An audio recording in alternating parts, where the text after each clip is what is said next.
Today on the program, we shall be taking a look at the 71st session of the United Nations General Assembly at New York, United States of America. And our focus specifically on diplomatic ties today will be on the speech delivered by the President and Commander-in-Chief of the Federal Republic of Nigeria, President Muhammadu Buhari, at the 71st session of the United Nations. And my guest on diplomatic ties today is a regular face, former Permanent Secretary, Foreign Affairs Ministry in Nigeria, His Excellency Ambassador Joe Keshi. Welcome to Diplomatic Ties. Thank you. Good evening. Okay. Well, I believe by now you have read copiously Mr. President's address at United Nations, and that will be our focus. Hope we're good to go. That will be the focus basically on diplomatic ties today, and I'm Omino Dan. Stay on for the program and don't stray steps away when we return.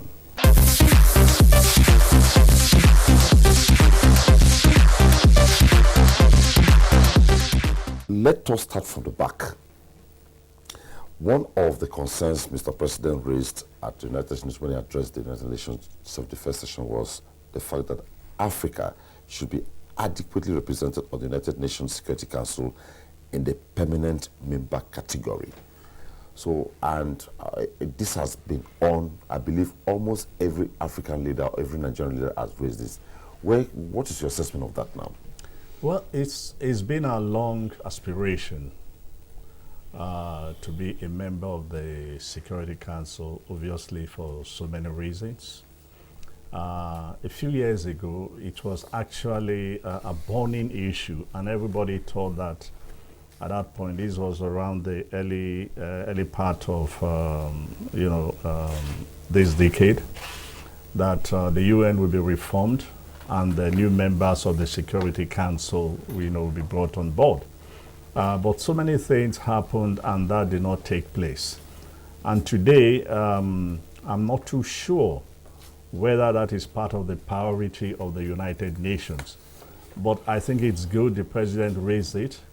It's good to keep it, alive. It's good to keep reminding everybody that there's a need for some reform in the United Nations because when you compare when the United Nations was established till today, a lot of things have changed. Yeah. And so we don't have to maintain that same power structure.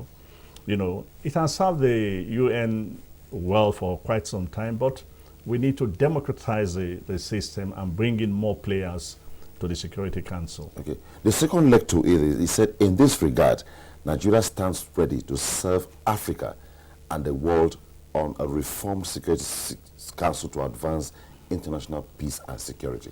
If the world wants to be fair to Africa, there's no other country, in my view, that should be an automatic member of the Security Council. And I'm not saying this just because I'm a patriot. I'm saying this that when you look at how Nigeria has, shown leadership on a number of issues concerning Africa over the last 4 decades, no country in this region can actually match what we've done. So, for me, we should be the first candidate. And I don't think there should be any contest. But because every country has one vote and equal right, everybody gets in, and even small countries that do not pay their bills in the United Nations also come up with the idea that they should be given the opportunity. On what basis? So for me, Nigeria is and should be, the first country to be approached. But part of the drawback for us, of course, is that we also have our own internal contradictions and problems that we've not been able to resolve. If we can resolve these problems, as quickly as we can, if we can grow our economy and return back to that status of the strongest economy, if not the most industrialized, but the largest economy in the continent, if we can project ourselves better than we are doing today, I think that people will begin to take a second look at us. Okay. Now, let us move out from there. But before then, What politics do you think Nigeria should play? Why would Nigeria is making this advocacy? Maybe while is being considered, what diplomatic politics should Nigeria be playing with other African countries so that in case it eventually works? There's no politics you play with, for me, there's no politics you play with other African countries. The politics is to make and project yourself as a strong, powerful, respected country. Okay. And you cannot do that with all the internal contradictions and the problems we have at home. You cannot do that with a weak economy. You cannot do that with so much problems of weak leadership, corruption, and the rest of them hanging over us in this country. So a starting point, while we are waiting for when this issue will come up seriously again at the United Nations, is probably to see whether we can really change the narratives of this country. And we all have a role to play in changing this narrative. Okay. Sometimes I think we are too hard on ourselves. Sometimes I think we do not even project the true picture of this country. You know, there's something I used to say when I was in Atlanta, when I listened to Nigerians in the diaspora say something about this country. They always keep saying, oh, there are no roads in Nigeria, there's no this, there's no that. And I say, listen, there's difference between there are no roads and the road is bad. Okay. Today, all over this country, there are roads, but they are bad. I hear people talk of infrastructural decay every day, and it's highlighted so much in the papers. And I said, no. You know, we might not have first-class infrastructure, but for goodness sake, you know, we do have something. So we just have to do a little bit more to get these things in place, functioning very well, efficiently, and then people will begin to see that things work in this country. Okay, let's move into Africa now. One other session Mr. President held was when we were speaking within the African Union team, and he touched on the fact that it was high time the world looked at appropriate sanctions for the leaders who truncated justice, peace, and democracy in South Korea, in South Sudan, I beg your pardon. What do you make of this? I think of all the statements made, I think that was the most powerful for me. Because again, it seems that after some law, we are now back to wanting to take charge, call for action on certain issue. You know, and I said in another program that I said, I wish also that has been said when the president made his main speech at the floor of the United Nations. Yes. Because in doing that, the Nigerian president is sending a very clear message to the people of Southern Sudan that, look, we've helped you as much as we can to gain your freedom and independence, but you are making the same mistake we all made that has left us where we are by not settling down and growing your country. Instead, you guys have moved from fighting for freedom, for one nation, to dividing yourselves into ethnic lines and to begin to struggle for power. Virtually, this was what we did in the 60s and early parts of the 70s that has left Africa exactly where we are today. Yeah. Okay. So I think it was a very powerful, call for action. Okay. And for me, I think that was the best part of his outing in New York. What follow-ups can be done to sustain that position?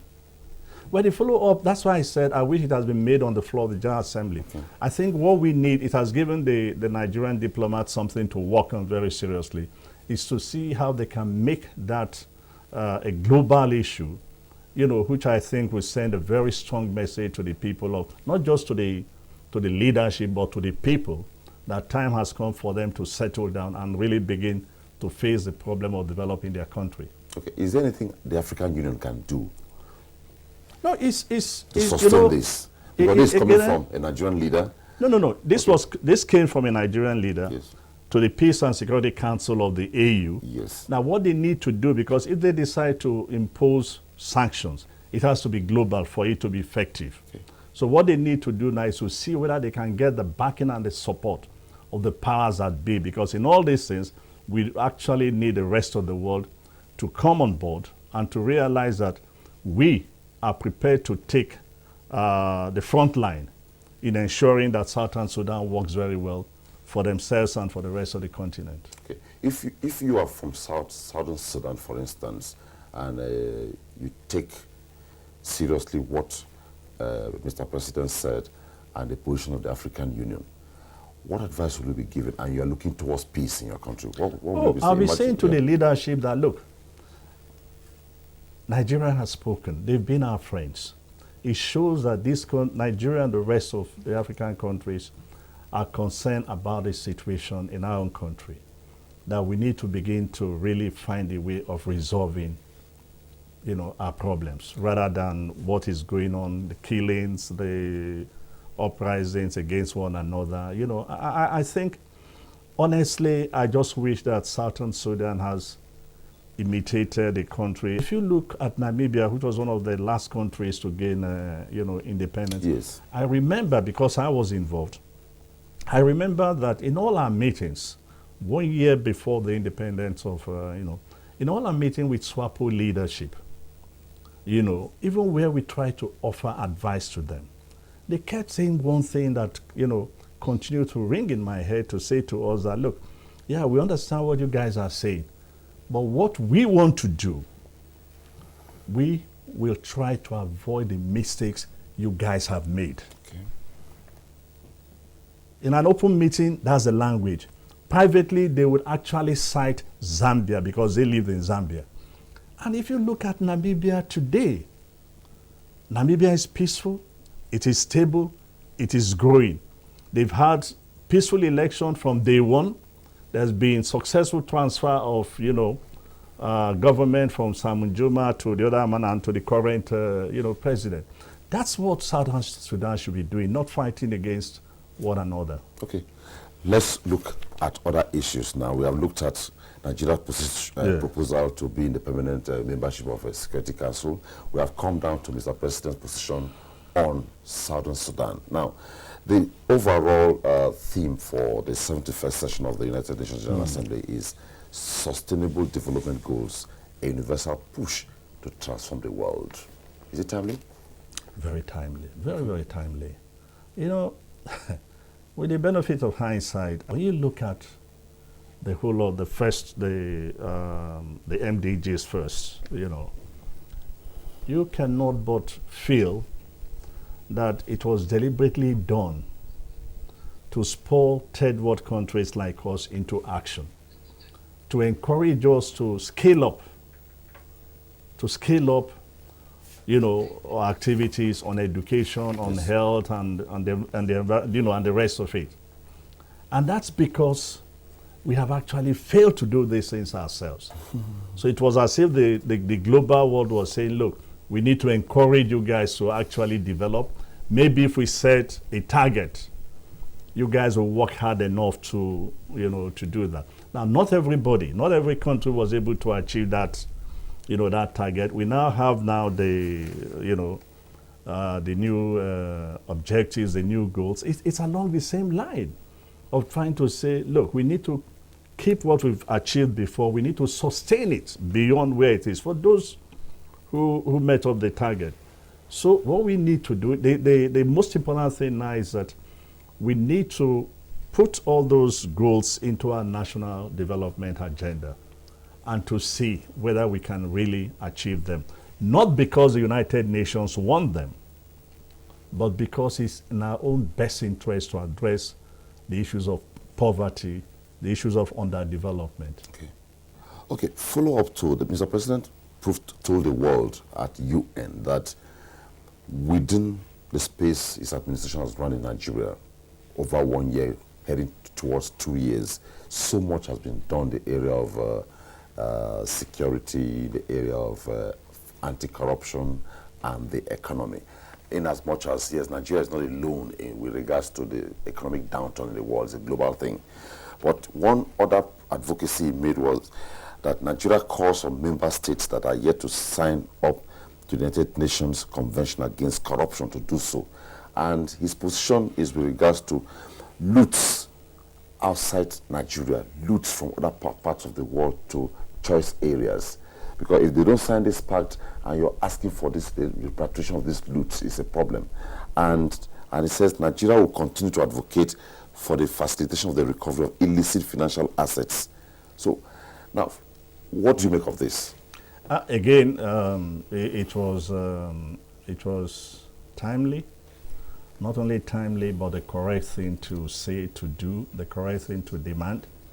You see, I've always made this point, and some people have interpreted it to mean that I'm against certain countries. No, I'm not against any country. And some of these countries I have lived in, and I like the countries, a lot. But the point remains that, look, you cannot be giving us lectures all the time on corruption. You cannot be telling us what to do on issues of corruption when you are part of that corrupt system. Our people, we take money from this country, we lodge it in your banks, we buy houses in your country. And by the way, the day that money got into the banks, you were aware. The houses purchased, you were aware. They were boosting your economy. Then you come around and you say to us, you must address the issues of corruption. And then we say to you, fine. But some of these looted items are at your end. Can you return it? Then you start citing legal complications. Okay. That's hypocrisy. Okay. That's not fair to us. Okay. So I say to the countries that are so fond of giving us lectures. In fact, I just wish our heads of state or our head of state, whether past, present, or future, will have the courage of their conviction to really tell these fellows, stop giving us lectures. Return these things with or no argument at all. Because if it was theirs, nobody would give them lectures. So it's a straightforward thing. They've agreed that these monies were stolen. They've agreed they will return them, but they keep posing legal complications. Yes, yes. But I even go further, and I keep making this point all the time that, look, we should not be demanding, assuming in one bank they found, let's say, $100 million. That was what was lodged, let's say, some 3-4 years ago. Today, that $100 million probably would just be about $120 or $130 million. It has either earned interest or they've used it to do business, and it's grown. Yes. Return million instead of $100 million. So we ourselves should be doing some work. We should be saying to them, no, their Abacha loot might be 600, but if it's there for 6 years, let's calculate what is the interest in 6 years. That's what they should be returning to us. Okay. And I think this is part of what we should be telling the world, that, look, this is what you need to do. The second thing we need to do is we need to try and really help fight stronger, as much as we can, to build, a global awareness and cooperation, okay, so that the rest of the world not only signs that agreement, but actually agree to repatriate, the stolen goods as quickly as possible. And he said here that this request is a follow-up to the anti-corruption conference that was held in London. US and this is the point. Yes. Everybody was there. They talked about how bad corruption is. They talked about how fantastically corrupt, we were. But since then, what has happened? They've not returned the loot. But it's also earning interest for them. Okay. So I say return both the original and the profit to us. Okay, let's move into security now. He was very emphatic, and he made bold to tell the world that, yes, since he came on board as Mr. President, where he met security challenge, he has been able to cover a good mileage. And that he was also talking about the fact that the entire world should come together towards complete eradication of this. How can countries of the world come together to knock off this? Well, when you look at the whole history of terrorism as we know it today, you can actually trace where it started from. And only very few countries in the world have actually escaped, terrorist attack. When you take it on a continental basis, Nigeria, Kenya, and the rest have gone through this. In Asia, Indonesia, Pakistan, you just name them. A number of countries have gone through this. Not to talk of the Middle East that is completely destabilized. So we are facing a global challenge. And when you're facing this kind of global challenge, conventional wisdom dictates that the whole world must come together, join hands together, and fight the scourge. But the complication there is that there are also too many interests involved, which makes it very difficult to achieve peace as quickly as one would want. When you look at a country like Iraq, Syria, Libya, for one who's been to Libya a couple of times, and I guess 2 years, my last visit was 2 years before the uprising there, and insert that today, SET for me has one of the best conference centers in Africa. Yes, I have a strong feeling that has been destroyed given the way things are going on there. It's a part of, when you look at the pictures coming out from Syria today, you really feel sorry for that country. So this is why the world must come together to address frontally the issue, the issue of terrorism as quickly as we can. Okay, every year, about this time, every year, nations of the world converge to talk at sessions of the United Nations, and people now see it as a regular ritual. What would you say, from your experience, is the big deal about the 71st session of the United Nations? No. Well, look, it's an annual ritual, but I make the point that you cannot say that a platform where over 120 heads of states and governments go to discuss common global issue, that it's not an important platform. It is a very, very important platform. It's a way of highlighting common global issues and trying to resolve, them. So for me, it's become the UN remains a platform for for diplomacy. It remains a platform for discussing global peace and global economic issues, and it remains a platform where efforts are expanded in trying to address some of these challenging issues. And if they can come to an agreement, of course that would be possible. The only challenge the United Nations has is that it has no mechanism for enforcing its own decisions. So it's again left to the commitment and the goodwill of member states. But going again, when you look at the history, there have been successes. So it's not all been failures. That some people would probably say it's a toothless bulldog. No, it's not really been. But in fact, its ability to mobilize global support for some issues, it's tremendous. It's great and very helpful. Even when some countries have remained impervious? Well, look, true, some countries have remained impervious for many reasons, again, because every country is fighting for its own self-interest. And when you say that they're able to solve it, it means that somewhere along the line, they're able to demarcate and see how they can blend and balance their self-interest in a way that they say, okay, look, like the traditional African way of resolving crisis. Look, you take this, I take this, and it's over. Yeah. But as an important platform for resolving global issues, it's relevant. At the end of the 71st session of the United Nations General Assembly, what lessons should Nigeria come back home with? Because you'll agree with me, there's a huge contingent over there from Nigeria.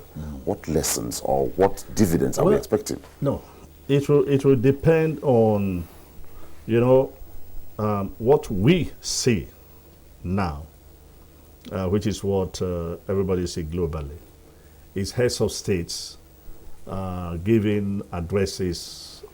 After the presidents, you have the prime ministers. After the prime ministers, you have the foreign ministers for countries that their presidents or the prime ministers didn't go to the UN this year. Now, after that, they will settle down to a number of various committee meetings where the issues, are dealt with in greater details. Okay. It's at those sessions that a number of resolutions are agreed upon, and it goes back to the General Assembly where they are adopted. So it depends on, the issues or what is adopted this year. Yes. Now, at the end of the day, we have the responsibility, if the ones that concern us, we have the responsibility to ensure that we implement them if it's to our own best interest. Okay. But if it's not and it doesn't concern us, we have no problems with that. But the ones that do concern us, like these issues of sustainable development goals, those ones we can now align with our own state policies.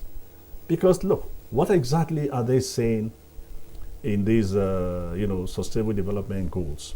They are all developmental issues, and that's what we are struggling with here, to do away with poverty, to ensure that people have access to education, to health, ensure that agriculture grows and probably remain the backbone of our economy, and the rest of them. Yes. So it depends on our ability to take some of them and see whether we can fix them or translate them into our own state policies. Thank you so much, Your Excellency Ambassador Jokechi. As always, thank you. Thank you. Well, that has been the program, though we veered off into other areas, but our focus today on the program has been Nigeria's outing at the 71st session of the United Nations General Assembly in New York. That's about that on the program. But before I go again, let me once again thank my guest for making time to share his thoughts and to analyze what Mr. President said and address the world on at the United Nations.